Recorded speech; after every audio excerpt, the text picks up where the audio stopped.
So what's up mga ka-Port Cup? So guys, andito po tayo ngayon sa POB. Yan.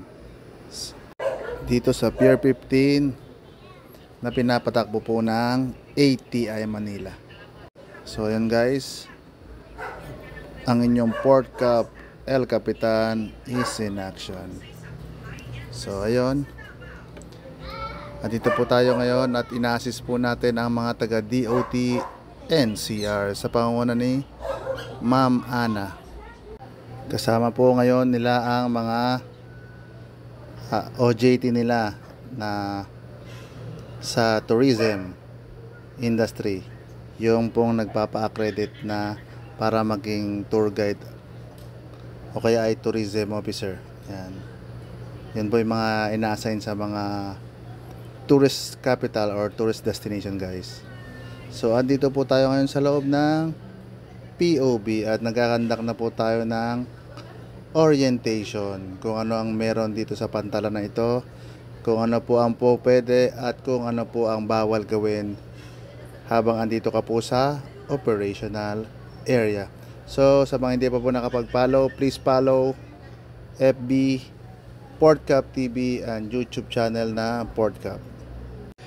So ayun guys, so yung area na po ito guys ay medyo naluma gawa ng nagkaroon ng pandemic, kaya hindi po siya masyadong nagamit, pero now po ay siya under renovation po guys para magamit na po ulit. At lalo na at marami po tayong mga cruise ship, mga foreign vessel na dumadating at mga warship na mga allied natin from other nations. Ayan guys, so ang inyong El Capitan po ay nagbi-briefing na guys, at nakakatuwa naman kasi sila naman ay attentive at nakikinig guys. So shoutout na rin po pala sa aking kasama dyan na taga King Henry. Ayan. So yung mga King Henry po guys ay ang private security rin guys, hired ng ATI Manila. At kasama ng inyong lingkod ang isang napakagaling na tour guide nila guys, na kanina pa sa kanila nagbi-briefing habang sila ay nasa loob ng kanilang tourist or shuttle bus. So yun guys, hapon na ngayon guys, minamadali na natin kasi baka sila ay nagugutom na at medyo madilim na rin ang panahon at baka bumagsak ang ulan. At ayun guys, shoutout nga pala sa lahat ng mga ka-59 natin from Lockheed, especially mga taga South Harbor, taga HO, taga Batangas, taga Tablas at taga Marquez, kung saan po tayo nagmula up to now. So shoutout po sa inyo lahat guys, kumusta kayo at mag-ingat po kayo sa inyong mga duty. So ayun guys, at kausap ko nga rin po pala guys yung kanilang training staff or training officer kasi re-request po sana ako ng seminar sa Top Cap. So shoutout kay SIC Alayon, ang ating dakilang videographer. Ayan. So mabuhay kay SIC Alayon, 10 na ngayong mga alagad. Ayan. So nakakatawa naman guys at nakikinig sila sa akin.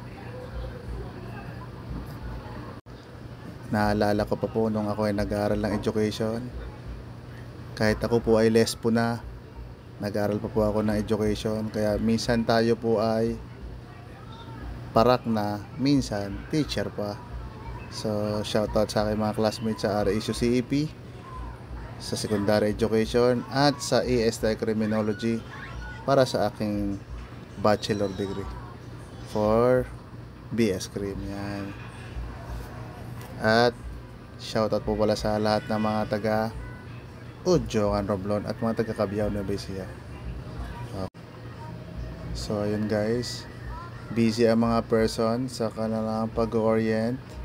So nakita nyo guys, walang kalaman-laman guys masyado yung ating PTB kasi nga pinapalitan na po yung mga laman yan sa loob guys, kasi pinapalitan ng bago.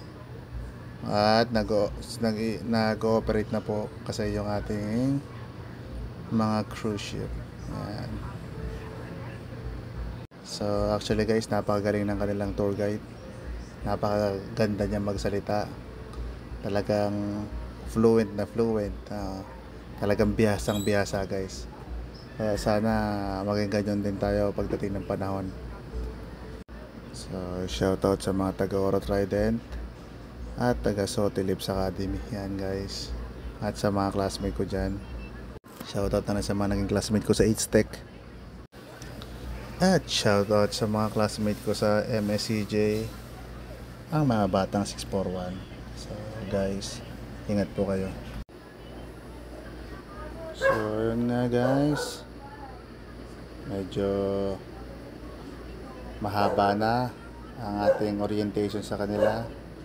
At parang gustong gusto na nila guys magpa-picture sa labas. Ay umuwi na pala.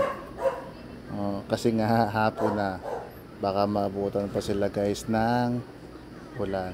Pero shoutout po sa lahat ng mga umatid na yan kasi napakababait po nila at napaka-attentive po nila. Willing po talaga silang matuto. So shoutout din po dun sa yan, mahabang buhok na yan kasi very accommodating naman po sila. So inuulit ko nga po pala sa mga hindi pa po nakakapag-follow, paki-follow po yung aking FB page na Portcap TV at yung aking YouTube channel na Portcap. So gumawa po tayo ng ganung page guys para may promote po natin yung ating mga ginagawa, para makapaggawa po tayo ng iba't ibang klaseng content at the same time po ay makatulong po tayo sa nangangailangan, especially sa ating mga kasama sa security industry at sa law enforcement. So sana tangkilikin nyo guys at suportahan nyo. Thank you for watching guys. God bless.